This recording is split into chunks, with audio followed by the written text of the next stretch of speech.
देखना शुरू कर चुके हैं लाइव सिटीज का विशेष कार्यक्रम सुबह की चाय, सुबह 8:30 बजे। और आज तारीख है 7 नवंबर। हमारे साथ वरिष्ठ पत्रकार रवि उपाध्याय हैं। आज हम बात करेंगे लोक आस्था के महापर्व छठ पूजा का आज तीसरा दिन है। आज डूबते हुए सूर्य को अर्घ्य दिया जाएगा। वहीं छठ के बीच बिहार में 4 सीटों पर उपचुनाव हो रहे हैं, तो ऐसे में धुआंधार तरीके से जो प्रत्याशी हैं, जो पार्टियां हैं, वो प्रचार कर रही हैं। साथ ही साथ जमीन सर्वे को लेकर प्रशांत किशोर ने बड़ी बात कही है। तेजस्वी यादव को बड़ा झटका भी लगा है, क्योंकि आरजेडी के कई नेता जो बेलागंज से आते हैं वो जेडीयू में शामिल हो सकते हैं। नीतीश कुमार से मुलाकात भी हुई है। साथ ही साथ आपको बता दें कि पप्पू यादव भड़क गए हैं। पप्पू यादव ने सहारा इंडिया को लेकर भी साफ साफ कहा है सदन में वो हंगामा करेंगे। वहीं आपको बता दें कि बिहार में जो 4 सीट पर उपचुनाव है उसको लेकर रस्साकस्सी चल रही है। कई झटके लग रहे हैं, इधर से उधर कर रहे हैं लोग। तो देखना होगा कि कौन जीतेगा, कौन हारेगा। साथ ही साथ आज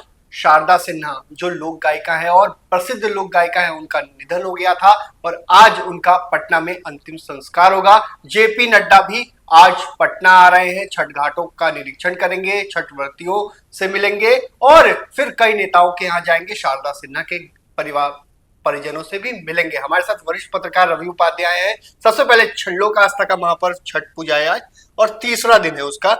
आज डूबते हुए सूर्य को अर्घ दिया जाए, कितने बजे दिया जाएगा और क्या कुछ है?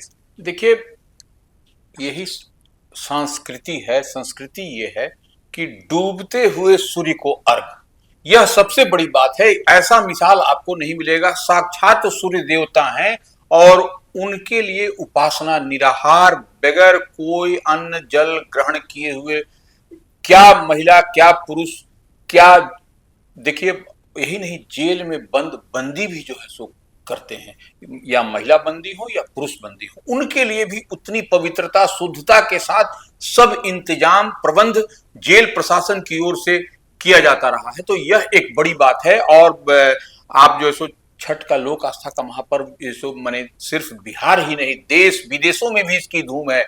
और यह आपके कहीं और छठ दिखे, छठ जो है सो पर्व में जो लंबे समय तक जो लोग नहीं आते हैं, छठ भी एक दूसरे को जोड़ता है, कनेक्ट करता है, परिवार को परिवार बताता है कि आप देखिए कहीं पर भी रहिए, लेकिन देश विदेश में रहिए, लेकिन हर आदमी धूमधाम से मनाया जा रहा है। वही करें कि सब आदमी लौट करके आता है। और गंगा के घाट पर देखिए कैसा विशाल जो है सो भीड़ दिखाई पड़ता है, यह कहने की बात नहीं है। और वही नहीं, हर तालाब में, हर पोखरा में, दिल्ली में भी, यमुना के किनारे भी, बिल्कुल, तो वो आपको दिखाई पड़ता है। तो आज जो है सो डूबते हुए सूर्य को अर्घ दिया जा रहा है, अर्घ दिया जाएगा। वो अर्घ का समय हम बता दें अपने श्रोताओं को, लाइव सिटीज के श्रोताओं को, 5:04 शाम को डूबते हुए सूर्य को जो व्रती हैं वह जो है सो अर्घ देंगे। अर्घ देंगे या देंगी, दोनों होगा, पुरुष भी और महिला भी, दोनों जो है सो।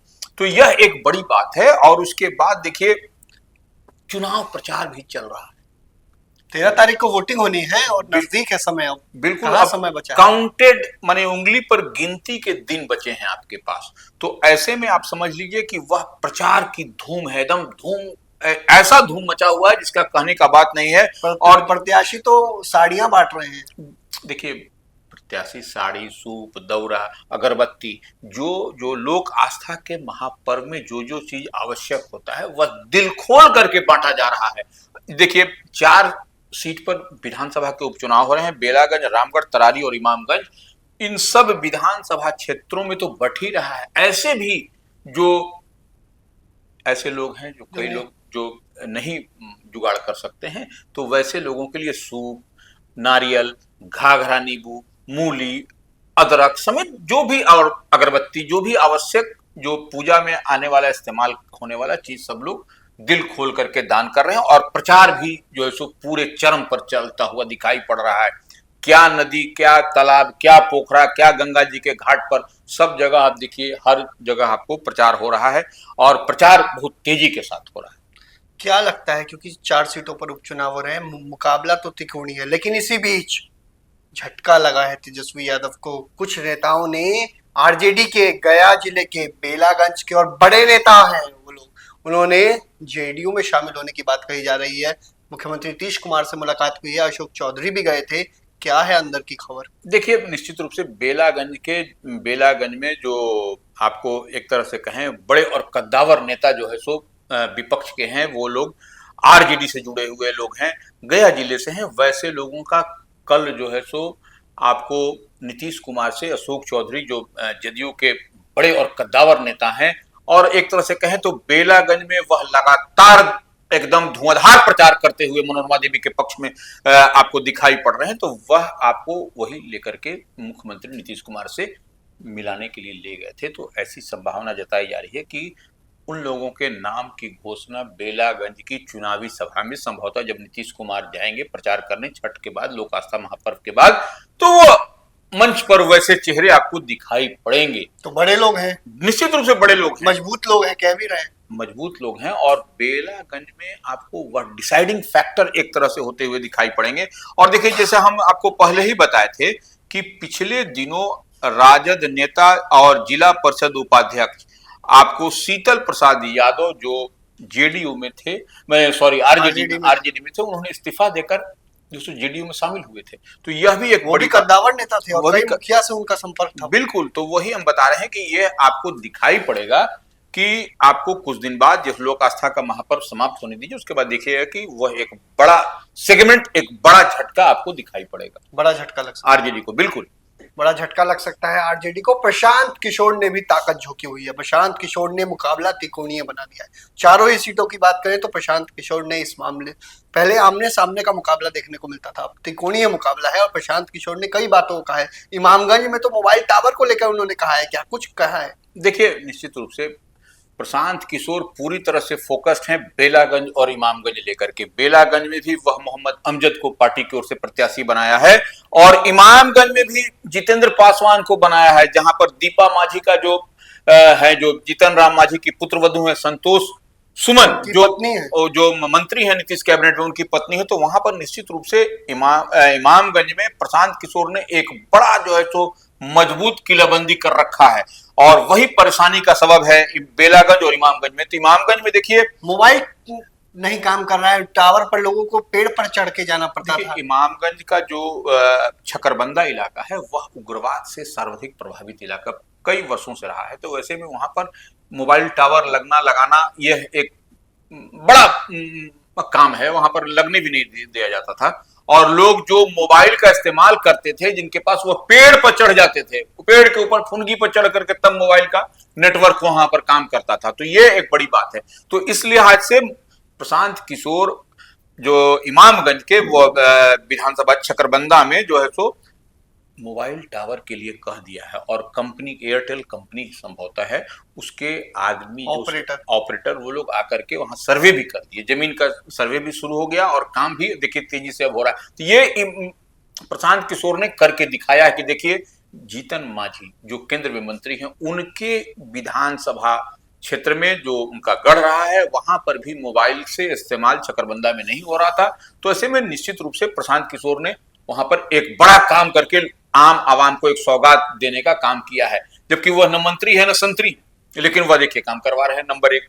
तो यह एग्जाम्पल उन्होंने सेट किया है। दूसरी बात, प्रशांत किशोर कह रहे हैं कि जमीन सर्वे के बहाने जो है तो आपकी जमीन को छीनने का प्रयास किया जा रहा है आपको एनडीए गवर्नमेंट की ओर से। तो यह एक बड़ी बात वह कहते हुए दिखाई पड़ रहे हैं, और उसके लिए वो फैक्ट्स एंड फिगर बता भी रहे हैं कि कैसे आपकी जमीन छीनाएगी, कैसे आपका जमीन जो है वह वो लोग ले। और वो स्मार्ट प्रीपेड मीटर को लेकर के भी कह रहे हैं कि देखिए वो खून चूसने वाला है, वह तो तमाम तरह की बात जो कन्विंसिंग बात है वह कहते हुए प्रशांत किशोर दिखाई पड़ रहे हैं। और यही परेशानी का सबब है इमामगंज और बेलागंज में। और इतना ही नहीं, रामगढ़ और तरारी में भी वह जो है सो खेल करते हुए दिखाई पड़ रहे हैं। चारों ही सीटों पर प्रशांत किशोर ने तो अगर खेला कर दिया तो नुकसान तो भारी हो जाएगा। निश्चित रूप से देखिए, नुकसान तो अब चुनाव में, अब देखिए यह कह पाना अभी कौन मुश्किल है कि कौन 1, 2, 3 में है, लेकिन प्रशांत किशोर ने जो चाल चला है, प्रशांत किशोर ने जो कार्ड खेला है, उससे निश्चित रूप से एनडीए हो या इंडिया गठबंधन हो, दोनों को परेशानी, इक्वली परेशानी है दोनों को। पहले आमने सामने की लड़ाई होती थी, पहले भी उपचुनाव देखे गए, आमने सामने की लड़ाई सीधी होती थी, बिल्कुल। लेकिन प्रशांत किशोर के आने से मुकाबला त्रिकोणीय हो गया। निश्चित रूप से देखिए, कहीं त्रिकोणीय है तो कहीं चतुष्कोणीय है। कौन किस नंबर पर है या कुछ आइडिया नहीं? कोई नहीं आपको दिखाई पड़ रहा है, वही तो बता रहे हैं, कहीं पर आपको ट्रेंगुलर फाइट होता हुआ दिखाई पड़ रहा है, कहीं आपको जो है सो चतुष्कोणीय आपको दिखाई पड़ रहा है। रामगढ़ में ही देख लीजिए, चतुष्कोणीय मुकाबला होता हुआ दिखाई पड़ रहा है। वहां पर अशोक कुमार सिंह है भारतीय जनता पार्टी से, अजीत कुमार सिंह है राष्ट्रीय जनता दल से, सुशील कुशवाहा है जो है सो जन सुराज से, प्रशांत किशोर की पार्टी से, और बहुजन समाज पार्टी हाथी से वहां पर सतीश यादव जो है सो उम्मीदवार हैं, जो अंबिका यादव पूर्व एमएलए हैं रामगढ़ के, उनके वह भतीजे हैं। तो यह देखिए पेच फंसा दिया है, पेच फंसा दिया है, तो पेच बिल्कुल। पूरा फंसा हुआ है। अब पप्पू यादव की बात करेंगे। पप्पू यादव इन दिनों झारखंड में प्रचार कर रहे हैं और कई सारी बातों को कह रहे हैं। पप्पू यादव तो असम के मुख्यमंत्री पे भड़क गए, गुंडा तक बता दिया। इतना ही नहीं, सहारा इंडिया को लेकर भी पप्पू यादव ने साफ साफ कहा है सदन में वो मुद्दा उठाएंगे और हंगामा भी होगा।